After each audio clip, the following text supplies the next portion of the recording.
الرسول بلغ ما انزل الیک من ربک، اے رسول پہنچا دیجئے، بلغ ما انزل الیک من ربک، جو آپ کے رب کی طرف سے آپ پر نازل کیا گیا ہے، کیا پہنچانا ہے وہ بھی بتا دیا گیا قرآن مجید. اور بات بتائی بلغ کی، یہ جو لفظ ہے بالغا، اسی سے ذرائع ابلاغ ہم کہتے ہیں، ذرائع ابلاغ بنتے ہیں. تو یہ جو مینس آف کمیونیکیشن اور یہ میڈیا ساری چیزیں اس کے اندر اس کا احاطہ کیے ہوئے، تو اس حوالے سے اس کو آپ دیکھیں. اور قرآن نے پھر قیامت کا بھی نقشہ کھینچا، اور خود اللہ تعالیٰ نے اس منظر کو پیش کیا کہ وَإِذَا الصُّحُفُ نُشِرَتْ. اب وہ کیا کیفیت ہوگی ہم صرف ایک تصور کر سکتے ہیں کہ کوئی بڑے اسکرینس لگے ہوئے ہوں گے، یا اس طرح سے ہوگا کہ اعمال نامے نشر کیے جائیں گے. تو نشر کرنے کے حوالے سے بھی قرآن مجید نے کہا کہ یہ تو ایک جو فیوچر کی جو ٹیکنالوجی ہے وہ بتا دی گئی گویا کہ، اور انسانوں کے پاس بھی یہ بات آ گئی کہ اصل چیز وہ ہے کہ میسیج کو کمیونیکیٹ کیا جائے، آگے تک بڑھایا جائے. چنانچہ میڈیا کی بہت ساری ڈیفینیشنس ہے، لیکن بہت اچھی سی ڈیفینیشن جو سامنے آتی ہے کہ media is defined as a tool for communication by storing, developing and delivering the data. Storing, developing and delivering the data. دیکھیے یہ کام جیسے بات آئی کہ اللہ کے رسول صلی اللہ علیہ وسلم نبی ہیں، یہ لفظ بنا ہے نبا سے، اور نبا کہتے ہیں خبر کو، نیوز. اور نبی وہ ہوتا ہے کہ اس خبر کو وہ پہنچا دیتا ہے اور ایشو کریٹ کر دیتا ہے.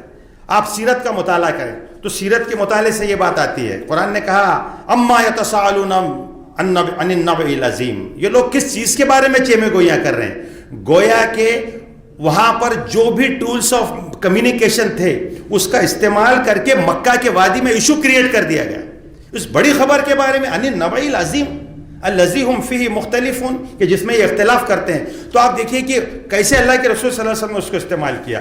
جو ذمہ داری آپ پر عائد ہوئی تھی نبی کی حیثیت سے، قول ثقیل کی وہ ذمہ داری بڑی بھاری ذمہ داری تھی کہ اللہ سے وہ اس کلام کو لینا ہے اور اس قرآن مجید کو پورے انسانوں تک پہنچا دینا ہے. گویا کہ ماس میڈیا قرآن مجید ہوگا، ماس میڈیا قرآن مجید ہوگا. آپ تصور تو کیجئے کہ اللہ کے رسول نے ان حالات میں اس کو ماس میڈیا بنایا ہے کہ نہیں قرآن کو، اور ایک ایک لوگوں تک کیسے پہنچا دیا، ساری دنیا تک پہنچا دیا کہ نہیں. اس سے بڑھ کے کوئی بڑا ماس میڈیا ہو سکتا ہے؟ آج بھی قرآن سے بڑھ کے کوئی بڑا ماس میڈیا ہو سکتا ہے؟ آپ اس پہ غور کیجئے. تو وہ جو ذمہ داری بھاری عائد ہوئی تھی کہ قول ثقیل جہاں سے وہ جس کی ذمہ داری سمجھی جاتی تھی اس کو کرنے کے لیے آپ نے پورے مینس اختیار کیے. آپ بادشاہ اور حضرات ہیں، صرف اشارات آپ کے لیے کافی ہے. چاہے پھر وہ عکاس کے میلے میں جا کر کے انڈیویجول لیول پر لوگوں سے ملاقاتیں کرنا ہو، لوگوں کے گھروں میں جا کر کے ان سے گفتگو کرنا ہو، یا اس زمانے میں دور جاہلیت میں جو مینس ہوا کرتا تھا کمیونیکیشن کا یا میڈیا کا کہ پہاڑ کے اوپر کھڑ رہے تھے، اپنے پورے کپڑے پھاڑ دیتے اور کہتے تھے یا صباحا. آپ نے اس کو بھی استعمال کیا. آپ نے کپڑے نہیں پھاڑے لیکن آپ نے اس مینس کو، اس ٹول کو آپ نے استعمال کیا. پھر آپ دیکھیے آپ کے جو خطبات ہیں، خطبات کے اندر بھی جس طرح سے آپ نے ایک پوری ٹیم تیار کی. آپ نے کہا کہ بعض الفاظ جادو ہوتے ہیں، تو یہ خطیب کا جو ایک انداز ہوتا ہے اور اس کے ذریعے سے جو لوگوں تک کے کمیونیکیٹ کیا جاتا ہے، یہ خطبات آپ اللہ کے رسول صلی اللہ علیہ وسلم کی شان میں ایک خاص انداز میں آپ پائیں گے. اور پھر سب سے بڑھ کر خطبہ حجۃ الوداع، اور اس کا جو سسٹم تھا وہ سسٹم یہ تھا کہ بات روایت میں کہ 1,24,000 صحابہ تک کے بات کمیونیکیٹ کرنا ہے، بیک وقت کمیونیکیٹ کرنا ہے. تو آپ نے اس طرح سے ہوتا ہے کہ آپ پہلے کھڑے ہوتے اور کچھ ڈسٹنس پر، جیسے آپ جانتے ہیں مکبر کا ہمارے پاس رواج رہا ہے نماز کے اندر کہ اللہ اکبر امام کا، امام کی آواز نہیں تو پھر پیچھے سے، تو اس طرح سے ایک پوری لائن پہلے سے ویل پلانڈ ہوتی. اور یہاں سے جب اللہ کے رسول ایک بات ارشاد فرماتے، کبھی آپ ایسا ہوتا کہ 3 بار آپ سامنے سے کہتے ادھر اور ادھر سے، تاکہ وہ بات کمیونیکیٹ ہو، اور پھر وہ پیچھے تک کے جاتی. اور اسی خطبے کے اس سسٹم کو خطبہ جمعہ کے نظام میں کنورٹ کیا گیا. اور یہ خطبہ جمعہ کا اتنا اسٹرانگ نظم بنایا گیا کہ وہ پورا ہمارا میڈیا کا وہ ذریعہ تھا. سب سے بہترین میڈیا جمعہ کا ہوتا تھا، مرد اور خواتین پورے تیاری کے ساتھ آتے، اور جو سیرت کے حوالے سے اور اس کے بعد میں جب بھی کچھ کمیونیکیشن کی ضرورت ہوتی وہاں سے سینٹرل سے کمیونیکیشن ہوتا، اور وہ کمیونیکیشن ڈاؤن دا لائن نیچے تک کے جاتا تھا. اسی طریقے سے آپ دیکھیں تو اللہ کے رسول صلی اللہ علیہ وسلم نے خطوط لکھے اور بادشاہوں کو خطوط لکھے. اس میں خاص کر کے اس آیت کو کوڈ کیا کہ تعالوا الی کلمۃ سواء بیننا و بینکم، اور یہ بات ان کو کہی کہ اگر تم نہیں مانو گے تو یہ پوری رعایا کا وبال تم پر ہوگا. اور اس کے لیے باضابطہ سلیکٹڈ صحابہ کا چناؤ کیا گیا کہ کون سا صحابی ہے جو جہاں کر کے وہاں بات کرے گا اور بہت اچھے انداز میں کمیونیکیٹ کرے گا. پورے جو دعوتی خطوط آپ صلی اللہ علیہ وسلم کے جو مختلف بادشاہوں کو اور سربراہان مملکت کو لکھے آپ نے, یہ ایک اپنے آپ میں ایک نظیر ہے کہ آپ نے کس طرح سے آپ صلی اللہ علیہ وسلم نے میڈیا کو استعمال کیا. پھر اسی طریقے سے آپ دیکھیں تو شاعری کو بھی آپ صلی اللہ علیہ وسلم نے استعمال کیا. جب یہ معلوم ہوا کہ ان کی طرف سے شعر کہے جا رہے ہیں اور رجوع کی جا رہی ہے تو آپ صلی اللہ علیہ وسلم نے شعراء کی ایک پوری ٹیم تیار کی. حسان بن ثابت کو ممبر رسول پر بٹھایا اور کہا کہ حسان جواب دے, روح القدس تمہارے ساتھ ہے, جواب دے. ان کا جواب دیا گیا باضابطہ شاعری میں. تو اس طرح سے شاعری کے ذریعے سے یعنی سمجھیے کہ آپ اس کو اور ایک تھوڑا سا ڈائمنشن ایڈ کریں. آج آپ دیکھ رہے ہیں کہ جس طرح سے مختلف ذرائع سے لوگ اپنی بات کرتے ہیں, اس میں آرٹ اور کلچر اس طرح سے جس طرح سے استعمال کرتے ہیں, وہ پورے ذرائع آپ صلی اللہ علیہ وسلم نے گویا کہ اس میں استعمال کیے. پھر آپ دیکھیں گے کہ ایون جب جنگ کا بھی موقع, کمیونیکیشن کے لیے ایک پوری ٹیم جاتی تھی. ربی بن عامر کا وہ مشہور جملہ جو ہم ایک دوسرے کو ہمیشہ سناتے ہیں کہ کیوں آئے ہو تم, تو ہم اس لیے آئے ہیں کہ انسانوں کو انسانوں کی غلامی سے نکال کر ایک اللہ وحدہ لا شریک کی غلامی میں دے اور ان کو دنیا کی تنگیوں سے نکال کر آخرت کے وسعت میں لے جائیں. آپ دیکھیے کیسی ٹیم تھی وہ ایک زبردست قسم کی ٹیم تھی کہ جو جا کر کے گفتگو کرتی, ایمبیسیڈرز ہوتے تھے, ڈیلیگیشن جاتا تھا وار کے پہلے, اور ایک جملہ کامن ہوتا تھا, اخلص تخلص, اسلم تسلم, اسلام قبول کرو سلامتی پا جاؤ گے. یہ جملہ ہوتا تھا. اور اس کے بعد پھر اگر ضرورت پڑتی تو پھر بات بھی ہوتی. کئی بار ایسا ہوتا کہ اس کی ضرورت ہی پیش نہیں آتی. دعوتی وفود جو آپ نے روانہ کیے, جو آپ کی ایک ٹیم تھی, وہ ٹیم جا کر کے مختلف جگہ پر کام کرتی. صرف آپ دیکھیں کہ مصعب بن عمیر کو آپ نے جو تیار کیا تھا کہ آپ نے کہ مدینہ جانے سے پہلے مصعب بن عمیر نے وہ کارنامہ انجام دیا کہ وہاں مدینہ کے جو لوگ تھے, بڑے بڑے قبیلے, ان کا پورا مائنڈ چینج کر دیا. دیکھیے یہ طریقہ کار ہے. اور جو بات میں نے کہی, بلغ ما انزل الیک من ربک, پہنچاؤ. کیا پہنچانا ہے؟ قرآن کو پہنچانا ہے. تو یہ آپ صلی اللہ علیہ وسلم نے اپنے پورے حیات مبارکہ میں یہ پہنچا دیا. اور پھر گواہی لی, الا هل بلغت, الا هل بلغت, کیا پہنچا دیا میں نے, کیا میں نے پہنچا دیا. دیکھیے قول ثقیل سے آغاز ہوا اور وہ پہنچانے تک صحابہ نے عرض کیا کہ آپ نے پہنچا دیا, اور پھر اس پیغام کو لے کر کے صحابہ آگے نکلے. دیکھیے یہ چیز بہت کرسٹل کلیئر تھی صحابہ کے اوپر کہ ہم کو کرنا کیا ہے. اور اس کے اندر جو قرآن نے کہا کہ ہم نے تمہارے لیے دین میں کوئی تنگی نہیں رکھی, ان کے دل تنگ نہیں تھے, ان کی سوچ چھوٹی نہیں تھی, اور اس چیز کو وہ لے کر کے نکلے. ان کے سامنے بہت مقصد کلیئر تھا کہ یہ جو پیغام ہے قرآن مجید کا, اس کو ہم کو پہنچانا ہے سارے انسانیت تک, ساری مانوتا کی بھلائی کے لیے. علامہ اقبال نے بات کہی کہ محفل کون و مقام سحر و شام پھرے, میں توحید کو لے کر صفت جام پھرے, کوہ میں دشت میں لے کر تیرا پیغام پھرے, اور معلوم ہے تجھ کو کبھی ناکام پھرے. یہ صحابہ کا کردار ہے کہ وہ خود میڈیا بن گئے. دوسرا پوائنٹ آپ سے عرض کر رہا ہوں, صحابہ خود میڈیا بن گئے. ظاہر ہے کہ ان کے پاس میں وہ ٹولز نہیں تھے, تو وہ خود پہنچ گئے, گھر بار چھوڑ دیے اور نکل گئے. جدھر لوگ کہتے کہ جدھر گھوڑوں کے رخ تھے ادھر نکل گئے. دست و دست ہے دریا بھی نہ چھوڑے ہم نے, اور بحر ظلمات میں دوڑا دیے گھوڑے ہم نے. یہ ان کا کردار ہے. یہ سیکنڈ, اس کے بعد سیکنڈ لائن جو ہم کو دیکھنے کو ملتی ہے, ان کی جو جنگوں کی مصیبت و جو ساری چیزیں انہوں نے کی تھی, نہ کچھ تیغ زنی اپنی حکومت کے لیے, اور سر بکف پھرتے تھے دہر میں کیا دولت کے لیے. تو وہ کیا چیز تھی جو ان کو تڑپاتی تھی اور اس کو ان کو وہ کام ان سے کراتی تھی. تو ذرائع ابلاغ کا جو ٹولز ہو سکتے تھے, میں کہہ رہا ہوں خطابات, شاعری, ان کا انداز, ان کا اخلاق, ان کا کردار, ان کا ایٹیٹیوڈ, لوگوں کے ساتھ ان کا بات چیت کا انداز, جو اس زمانے کے ٹول ہو سکتے تھے, پورے ٹولز کو استعمال کیا. انفرادی حیثیت میں, اجتماعی حیثیت میں ایک پوری ٹیم تیار کر کے دعوت پہنچانا, مختلف ذرائع کا استعمال کرنا, اور ضرورت پڑتی ہے تو میدان جہاد کے اندر بھی اس کا استعمال کرنا. یہ پورے چیزیں استعمال کی گئی. پوری 1000 سال کی امت مسلمہ کی میرے محترم بھائیوں یہ تاریخ ہے. اور پھر اس میں آپ دیکھیں تو خواتین کا بھی جو رول رہا ہے, غیر معمولی طور پر خواتین کے اندر جو کچھ کام ہوا ہے اس کے اندر بھی کوئی تنگی نہیں تھی. ان کو کہیں ایسی غیر ضروری کی پابندی عائد نہیں کی گئی تھی, بلکہ شریعت نے جو دائرہ متعین کیا اس کے دائرے میں رہتے ہوئے باقی سارے طرف سے ان کو آزادی تھی. بلکہ مرد اور عورتوں کا جہاں خلط ملط نہیں تھا تو خواتین نے خواتین کے درمیان میں پوری طریقے سے وہ کام کیا اور اس میسج کو پہنچایا. جنگوں میں مرد آگے ہوتے تھے, پیچھے سے خواتین کا قافلہ ہوتا تھا. جہاں ضرورت پڑتی تھی تو ان کے لیے تلوار بھی لی جاتی ہاتھ میں, اور ضرورت پڑتی تو ان کے لیے کھانے پینے کا انتظام اور دوسری ضروریات کو پورا کرتی تھی. تو گویا کہ یہ ایک پورا ایک ٹیم ورک ہم دیکھتے ہیں کہ میڈیا کے ذریعے سے جب تک مسلمان اس کو لے کر کے چلتے رہے تو یہ مسلمانوں کا قافلہ یہ دنیا پر رول کرتا رہا.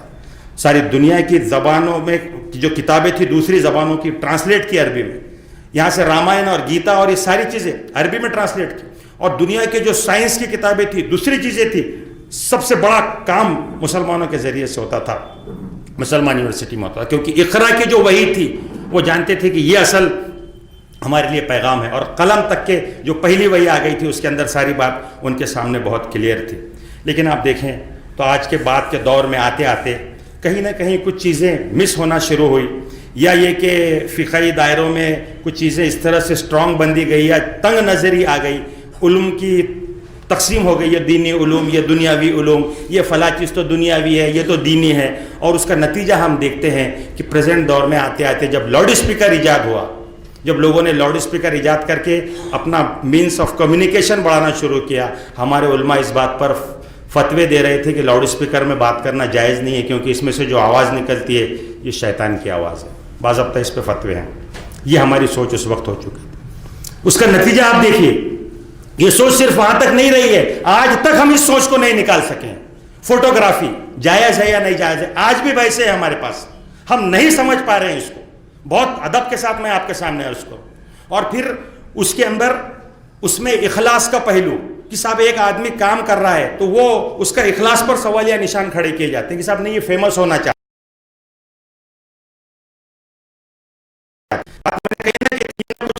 اپنی حکومت کے لیے اور اپنے لیے اقتدار چاہنا اور اپنے مقصد کے لیے اقتدار چاہنا, اس میں فرق ہے. اپنے لیے فوٹوگرافی کرنا اور خود کو پروموٹ کرنا یہ بے شک اخلاص کے منافی ہو سکتا ہے, لیکن ایک کاز کے لیے کھڑے ہونا اور پھر وہ پوری ہائی لیول ڈیجیٹل آپ کی شوٹنگز بھی ہو, فوٹوگرافی بھی ہو اور اس کے ذریعے سے بات پہنچایا جائے, اس کا بہترین استعمال آپ دیکھ سکتے ہیں. ہمارے اس دور میں ڈاکٹر اسرار احمد صاحب یا طارق جمیل صاحب, آپ تبلیغی جماعت کے بارے میں آپ لاکھ کہتے رہیے, لیکن مولانا طارق جمیل صاحب گھر گھر میں ان کو بچہ بچہ جانتا ہے آج, اور ہم اسی بحثوں میں لگے رہے. ارے صاحب ایک شاعر اپنا کلام لکھتا ہے تو شاعری پڑھتا سناتا ہے, تو کیا آپ اس کے اخلاص پہ شک کریں گے؟ ایک آدمی کتاب لکھتا ہے, اپنی کتاب کو پروموشن کرتا ہے, کیا آپ اس کے اخلاص پہ شک کریں گے؟ تو کیوں جو میڈیا کے لوگ آ کر کے کام کرتے ہیں لوگوں کے اوپر سوالیہ نشان کھڑ کے جاتے ہیں. ہم یہ کہتے ہیں کہ آپ ایک پوسٹ شیئر کرتے ہیں تو پوسٹ آپ شیئر کر رہے ہیں تو آپ کا نام تو آ رہا ہے اس میں, اخلاص پر تو اس پہ بھی سوالیہ نشان ہے. تو اس ٹرانس سے نکلیے, یہ شہر ہے, نکلیے اس سے.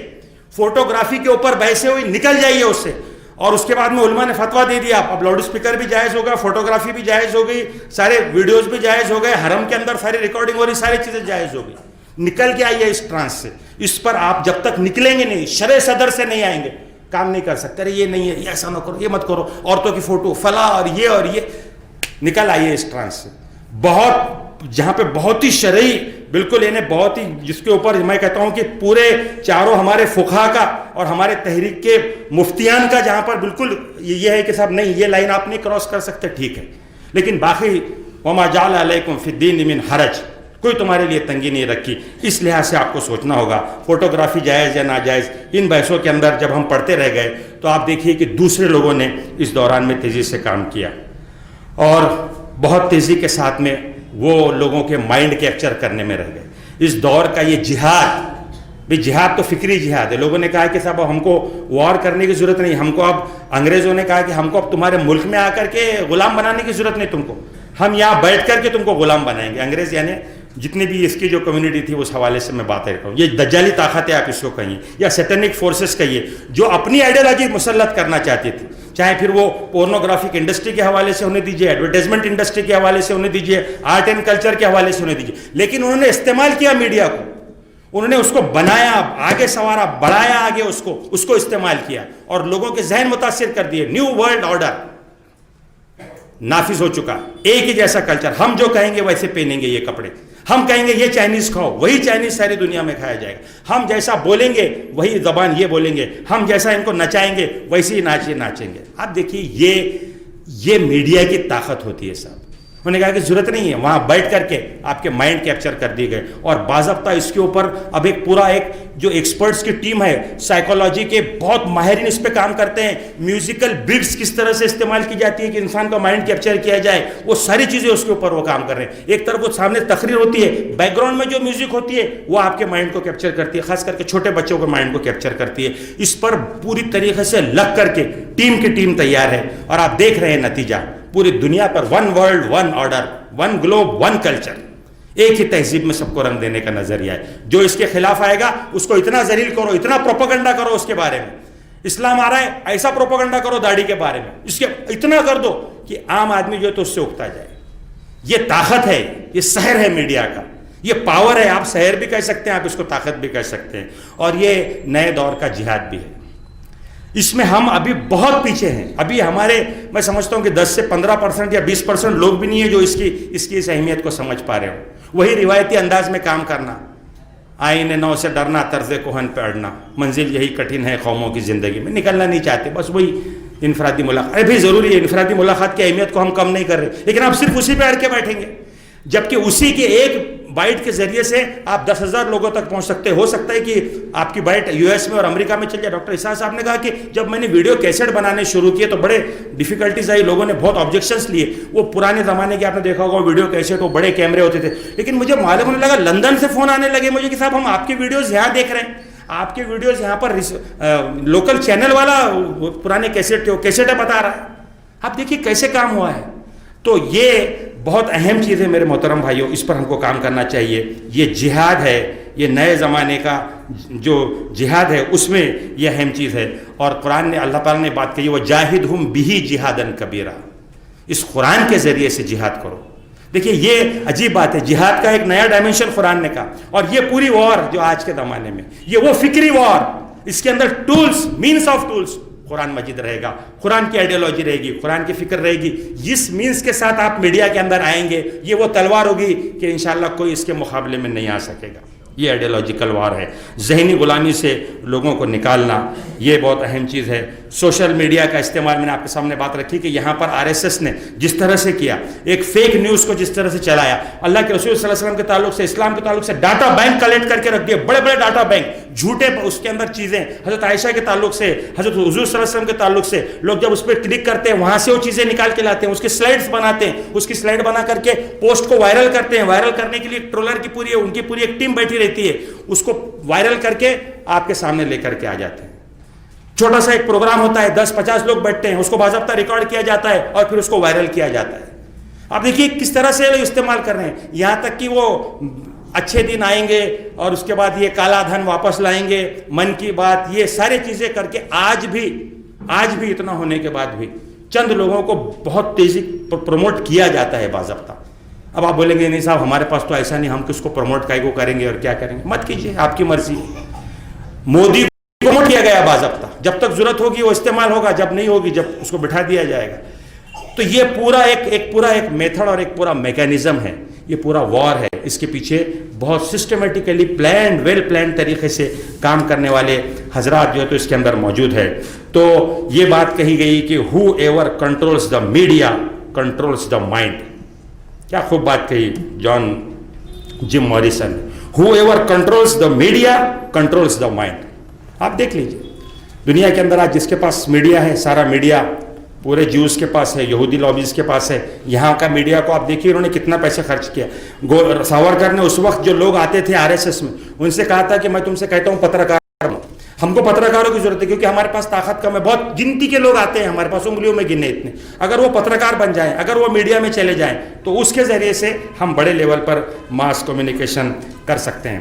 اپنی بات کو سمیٹتے ہوئے جی, ہم کو انقلابات کی تاریخ بھی اگر آپ دیکھیں تو ہر زمانے میں انقلابات جو رونما ہے اس کے پیچھے وہ میڈیا کی تاریخ رہی ہے. چاہے وہ تائتی اسکوائر آپ دیکھ لیجئے, چاہے وہ ترکی کے پریسیڈنٹ کے ساتھ میں جب کوپ کا معاملہ آیا اس کو انہوں نے کس طرح سے ہینڈل کر لیا, اس کو بھی آپ دیکھ لیجئے. شاہین باغ کا پروٹیسٹ دیکھ لیجئے, یا ایک طرف امت شاہ کا دعویٰ دیکھ لیجئے کہ 30 کروڑ واٹس ایپ گروپ کے ساتھ میں ہم کنیکٹڈ ہیں. ایک میسج کے کلک کے ساتھ 30 کروڑ واٹس ایپ گروپ کے اوپر لوگوں تک کہ ہم اپنا میسج پہنچاتے ہیں. ظاہر ہے وہ 30 کروڑ ان کے اپنے لوگ ہیں, جو ان کے اپنے ووٹرس ہیں، وہ جو چاہتے ہیں وہ وہاں تک کے پہنچا سکتے ہیں. یہ ان کی طاقت ہے. اس کو کیسے استعمال کرے، یہ آپ کو اس پر غور کرنا چاہیے. اور بہت ساری چیزیں ہو سکتی ہے. آخری بات جس پہ میں اپنی بات کو میں ختم کروں کہ ہمارے نوجوان جس کو ہم سمجھ رہے تھے جی کی نسل ہے، لیکن آپ دیکھ رہے ہیں کہ جس وقت پورے دیش میں جو کچھ آندولن ہو رہے ہیں اور جس انداز سے وہ کام کر رہے ہیں، تو کہیں نہ کہیں جو بات اگر آپ آبزرو کریں تو ٹھیک ہے اس کی کچھ خرابیاں بھی ان کے اندر آئی ہوں گی، لیکن جو اچھائیاں تھیں، جو ہمارے بڑے اسکالرس کو انہوں نے سنا، کچھ چیزوں کو انہوں نے پڑھا، کچھ چیزوں کو دیکھا، اور اس کے ذریعے سے آج وہ آ رہے ہیں میدان میں کام کر رہے ہیں. آخری بات کہ آپ کو یہ نصیحت کر کے میں اپنی بات کو ختم کروں کہ don't hate the media, become the media. Don't hate the media, become the media. وآخر دعوانا الحمدللہ رب العالمین.